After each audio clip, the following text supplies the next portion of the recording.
नमस्कार विद्यार्थियों। संधि के अंतर्गत हम लोगों ने अभी तक स्वर और व्यंजन संधि का अध्ययन कर लिया। अब जो संधि का तीसरा भेद है विसर्ग संधि, उसके बारे में आज अपन अध्ययन करेंगे, उसके बारे में चर्चा करेंगे। विसर्ग संधि की स्थिति ये होती है कि विसर्ग के बाद स्वर या व्यंजन वर्ण आने पर विसर्ग में जो अपन परिवर्तन करते हैं, विसर्ग के स्थान पर जो अपन आदेश करते हैं, उसे अपन विसर्ग संधि कहते हैं। स्वर संधि में क्या होता है कि जब विच्छेद करते हैं, संधि विच्छेद करते हैं, तो पूर्व वर्ण भी स्वर होता है और परवर्ण भी स्वर होता है, तो उसे अपन स्वर संधि कहते हैं। व्यंजन संधि के अंतर्गत पूर्व वर्ण यदि व्यंजन है, परवर्ण यदि व्यंजन है तो व्यंजन संधि होगी, और यदि पूर्व वर्ण व्यंजन है और परवर्ण स्वर है तो भी वहाँ पर अपन व्यंजन संधि करते हैं। जैसे जगत प्लस ईस है, पूर्व वर्ण में तय जो है वो व्यंजन है और परवर्ण जो है ईस का ई स्वर है, तो उसको अपन बुलाकर जगदीश जो करते हैं संधि, ये व्यंजन संधि का ही भेद है। तो आज अपन विसर्ग संधि के बारे में अध्ययन करेंगे। तो विसर्ग संधि में क्या है कि पूर्व में विसर्ग होता है और विसर्ग के आगे यदि स्वर हो या व्यंजन हो तो अपन विसर्ग के स्थान पर जो आदेश करेंगे वो मुख्य रूप से 4 प्रकार के आदेश करते हैं। या तो विसर्ग का अपन लोप कर देते हैं, लोप का मतलब विसर्ग को हटा देते हैं, या विसर्ग के स्थान पर अपन रू करते हैं, या विसर्ग के स्थान पर अपन ऊ करते हैं, या विसर्ग के स्थान पर अपन श आदेश करते हैं।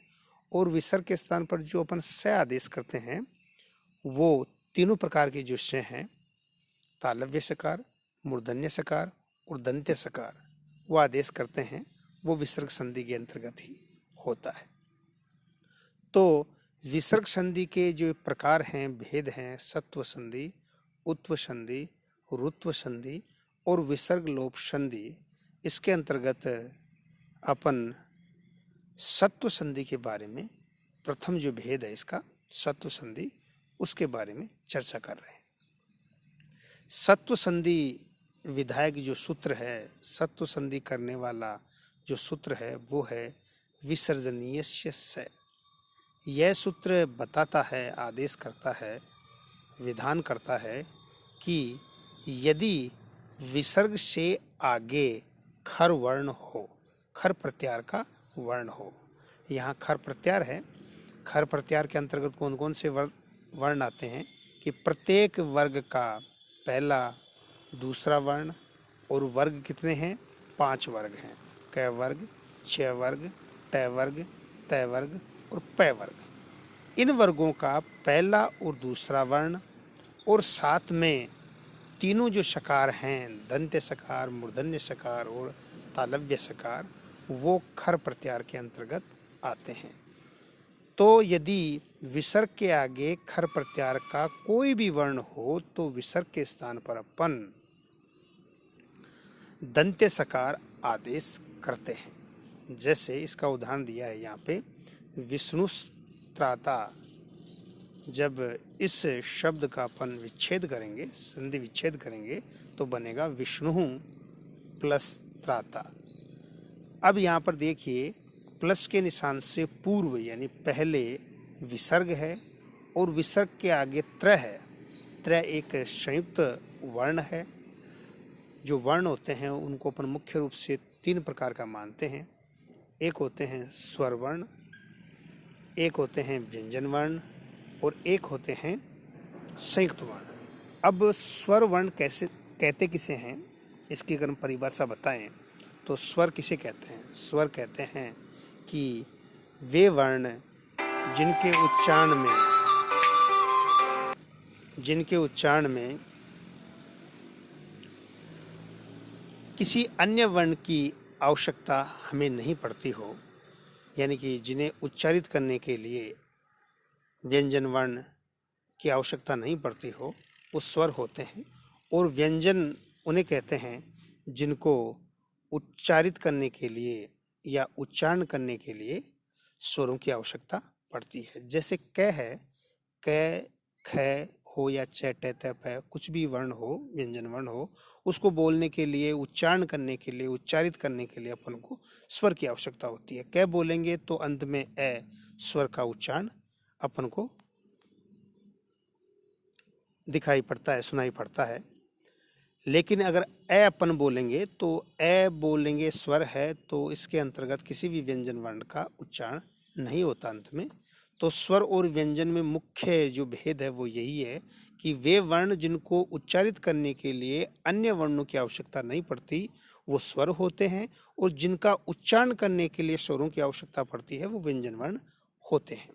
और संयुक्त वर्ण जो अपने हैं क्ष, त्र, ज्ञ, और एक और संयुक्त वर्ण है जो आजकल अपने श्रीमान श्रीमती में श्रेय लिखते हैं, वो भी संयुक्त वर्ण के अंतर्गत माना गया है।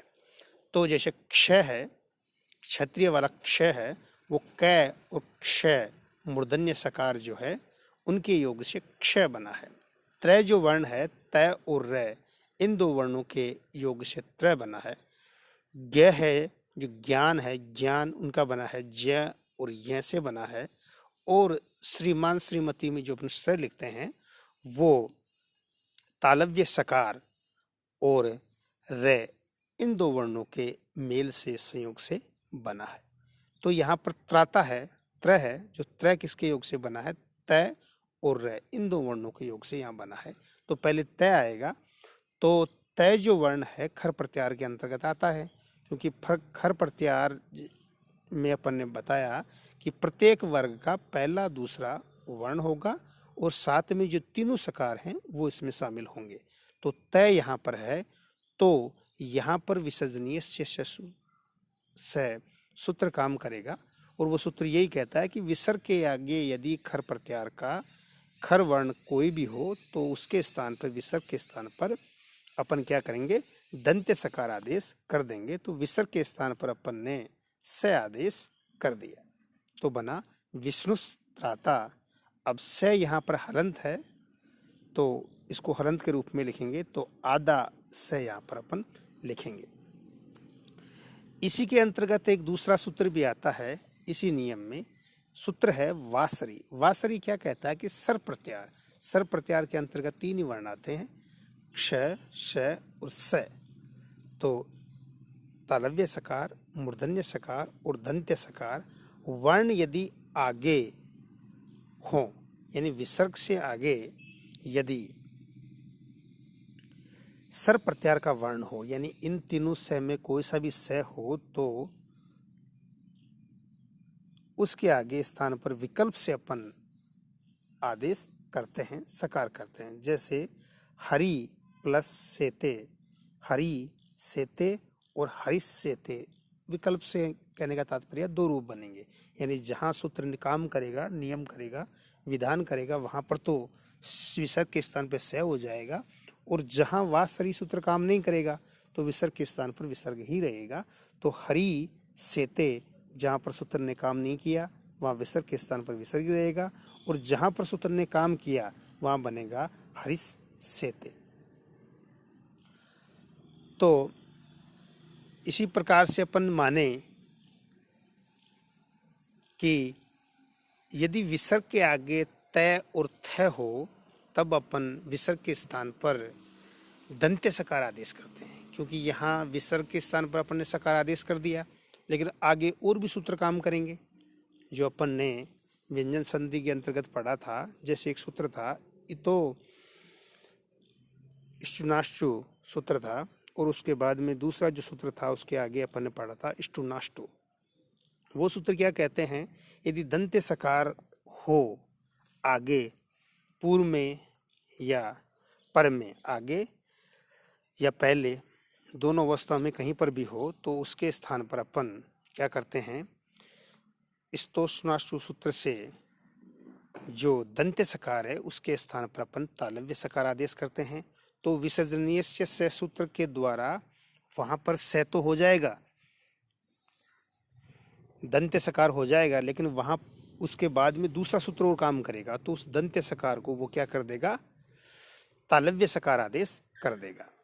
और यदि टैठ हो तो इष्टुनाष्टु सूत्र के द्वारा उस जो दंत्य सकार है, विसर्ग के स्थान पर अपन ने विसर्जनीय से सूत्र से जो से किया था, उसके स्थान पर अपन इष्टुनाष्टु सूत्र से दंत्य सकार के स्थान पर मूर्धन्य सकार आदेश कर देंगे।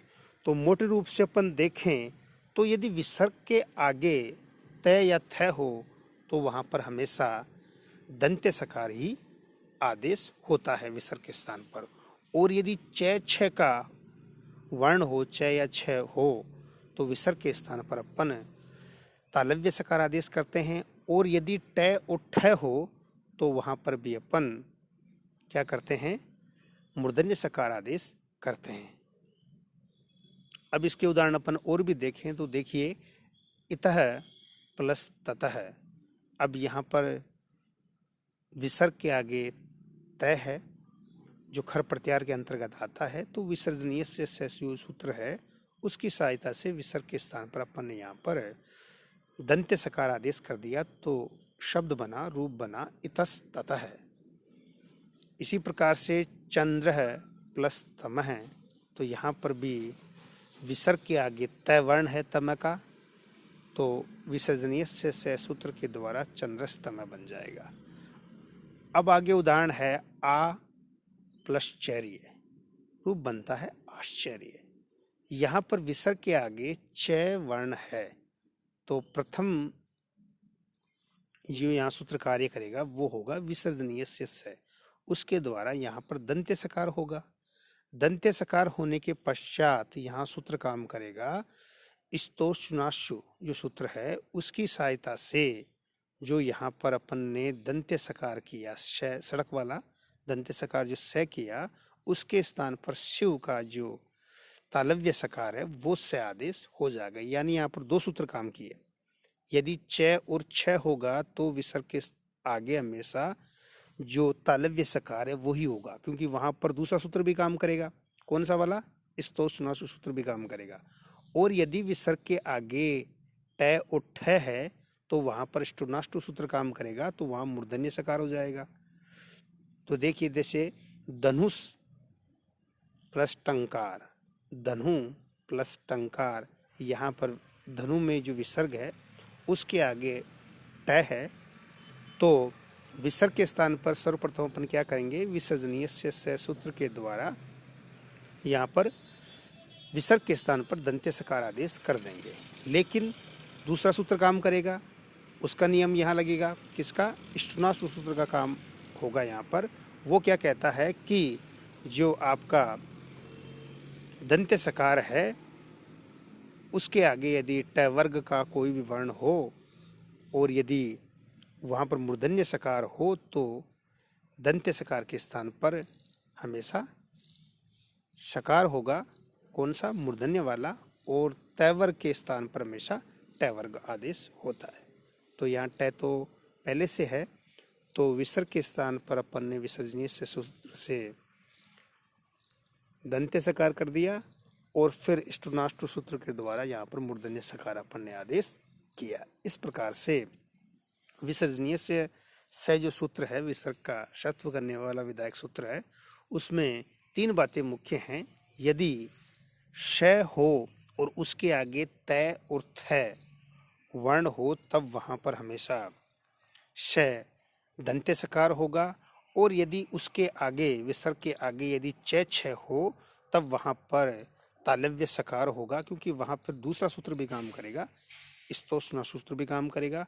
और यदि विसर्ग है, विच्छेद अपन करते हैं शब्द का, जब उससे पूर्व वर्ण में यदि विसर्ग है, विसर्ग के आगे ट ठ वर्ण है, तो श के स्थान पर हमेशा मूर्धन्य सकार आदेश होगा। इस प्रकार से अपन ने विसर्जनीय से सूत्र के बारे में पढ़ा, सत्व संधि के बारे में। अब आगे की जो संधि का भेद है विसर्ग संधि का, उत्तु संधि, उसका अध्ययन अपन आगे के वीडियो में करेंगे।